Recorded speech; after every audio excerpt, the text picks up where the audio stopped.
అందరికీ నమస్తే అండి. ఈరోజు నేను చెప్పబోయే విషయం ఏంటంటే బెడ్ సోర్స్. దీన్నే ర్యాపిడ్ పుండ్లు అంటారు, ఒత్తిడి పుండ్లు అంటారండి. ఇవి రావడానికి గల కారణం ముఖ్యంగా ముసలితనం అయినప్పుడు మంచంలో పడిపోతారు కదండి. చాలా సంవత్సరాలు అట్లాగే ఉంటారు ముసలులు, చనిపోకుండా పాపం అవస్థ తీస్తుంటారు. వాళ్ళు క్యాన్సర్తో బాధపడుతూ చివరి దశలో బెడ్ బాండ్ అంటే బెడ్ రిడన్ అయిపోయిన వాళ్ళు, మంచాన పడ్డ వాళ్ళు, కొన్ని రకాల యాక్సిడెంట్స్ అయ్యి వాళ్ళు ఇక మంచం మించి లేవని స్థితిలో ఉంటారండి. వాళ్ళు పక్షవాతం వచ్చి కూడా కొంతమంది ఏజ్ బారైన తర్వాత వాళ్ళు కూడా మంచాన పడి ఉంటారండి. వాళ్ళు ఆ తర్వాత కొంతమంది ఇంకా వేరే జబ్బుల వల్ల బాగా ఒబేసిటీ ఉండి, షుగర్ ఉండి, ఆ షుగర్ వల్ల, ఒబేసిటీ వల్ల వాళ్ళు దీర్ఘకాలిక రోగంగా మారి వాళ్ళు మంచాన పడిపోతారండి ముసలి వయసులో.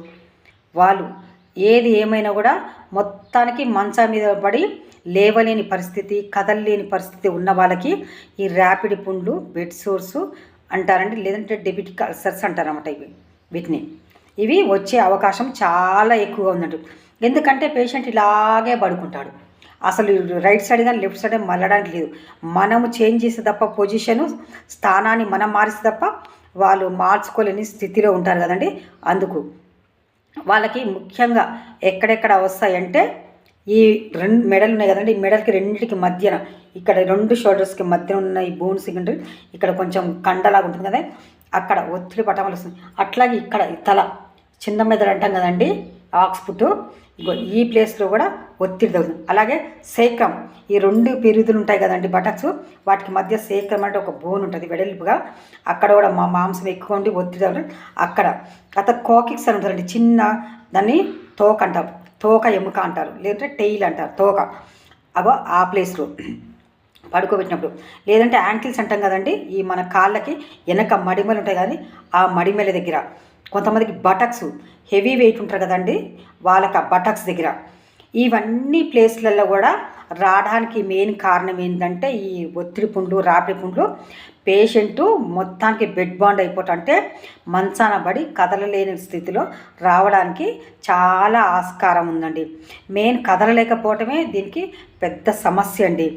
అప్పుడు వీళ్ళకి వచ్చినప్పుడు ఎలా ఉంటుంది వాళ్ళ లక్షణం అంటే, ఎక్కడైతే ప్రెజర్ సోర్ అంటే ఎక్కడైతే మాంసం బాగా ఇట్లా ఒత్తిడి తగ్గుతుందో అక్కడ రక్త ప్రసరణ ఉండదండి. మామూలుగా మనం ఇట్లానే ఎక్సర్సైజ్ చేస్తుంటే మనకు రక్త ప్రసరణ జరగడానికి కదా, అట్లా కదలలేకుండా ఉన్నటువంటి ఆ పేషెంట్కి ఆ ప్లేస్కి రక్త ప్రసరణ అనేది జరగదండి.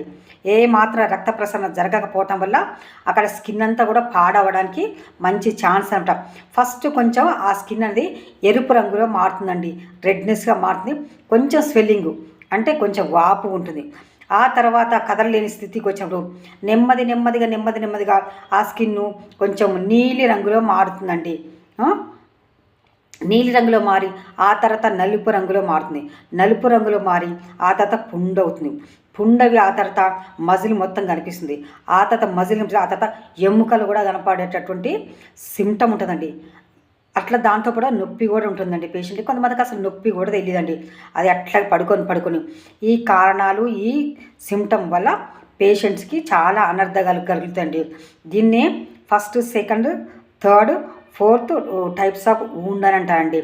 ఫస్ట్ స్టేజ్లో బ్లాక్ అవుతుంది, రెండో స్టేజ్లో మజిల్ పాడవుతుంది, మూడో స్టేజ్లో మజిల్ అంతా ఊడిపోతుంది, నాలుగో స్టేజ్లో లోపల వరకు బోన్ కూడా కనపడుతుంది.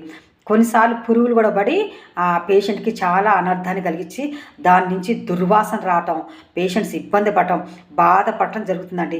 దీనికి ఒకే ఒక సొల్యూషన్, ఎవరైతే బెడ్ రిడన్ ఉంటారో, ఎవరింట్లోనైనా చివరి దశకు వచ్చినాక ఎవరో ఒకరు ముసలితనం అవుతుంటే, నువ్వైనా నేనైనా ఎవరైనా ముసలితనం వచ్చినప్పుడు బెడ్ రిడన్ అనే ఛాన్స్ ఉంది. కాబట్టి వాళ్ళకి తప్పనిసరిగా ఎయిర్ బెడ్ కానీ, ఎయిర్ కుషన్స్ కానీ, తర్వాత వాటర్ బెడ్ కానీ తప్పనిసరిగా వాడాలండి.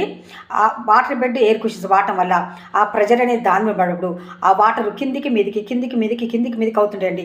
ఎక్కడ వాటర్ పడితే అక్కడ వాటర్ తగ్గిపోతుంది, వాటర్ అవతలకి వెళ్తుంది, మళ్ళీ కొంచెం మనం కదిపినప్పుడు వాటర్ పైకి వస్తుంది. అట్లా బాగా వాళ్ళకి రక్త ప్రసరణ జరిగి వాళ్ళకి బెడ్ సోర్స్ రాకుండా కాపాడుకోవచ్చండి. ముందుగానే ఇలాంటి ప్రయత్నం, లేదా ఎయిర్ కుషన్స్ ఉంటాయండి, చిన్న రింగ్ బాల్స్ ఆడతాం కదండి, అలాంటి రింగులు లాంటివి ఉంటాయి. ఎక్కడైతే ఒత్తిడి పడుతుందో ఆ ఒత్తిడి పడే ప్రదేశంలో ఈ రింగ్ బాల్స్ పెట్టాలండి. అప్పుడే చాలా బాగుంటుంది. బాగుంటుంది. పేషెంట్కి అక్కడ తేమ లేకుండా, ఒత్తిడి తగలకుండా చాలా స్మూత్గా ఉండేటట్టు చూడాలి.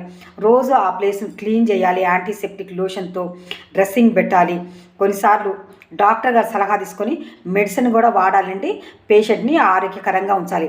చివరి దశలో ఉంది కదా అని మనం వదిలేస్తే ఆ ఇన్ఫెక్టెడ్ అయ్యి పేషెంట్కి పురుగులు పడటం, ఆ బ్యాడ్ స్మెల్ రావటం, దానివల్ల మన కుటుంబీకులు కూడా ఇన్ఫెక్టెడ్ అయ్యి అనారోగ్యం పాలవుతారు. కాబట్టి మనం ముందుగానే జాగ్రత్త తీసుకున్నట్టయితే మనమందరం కూడా ఆరోగ్యంగా ఉంటాం. ఆ బెడ్ రిడన్ పేషెంట్ కూడా ఆరోగ్యంగా ఉంటాండి. మనం చేయాల్సిన పని అది. చివరి దశలో ఉన్న వాళ్ళకి చేసే మరింత పుణ్యం కూడా ఉంటుందట మనకి, మన పిల్లలకి. మన ఉట్టిదాన్ని కూడా. కానీ భగవంతుడు ప్రతి ఒక్కరు చూస్తూ అంటాను కదా, వాళ్ళకి సైకలాజికల్ సపోర్టు, స్పిరిచువల్ నీడ్స్ చాలా అవసరం అండి. నా ఛానల్ నచ్చినట్టయితే మీరందరూ లైక్ చేసి సబ్స్క్రైబ్ చేయండి. Please like, thank you. Share చేయండి అందరికీ. ఈ నర్సింగ్ ఆఫీసర్ని.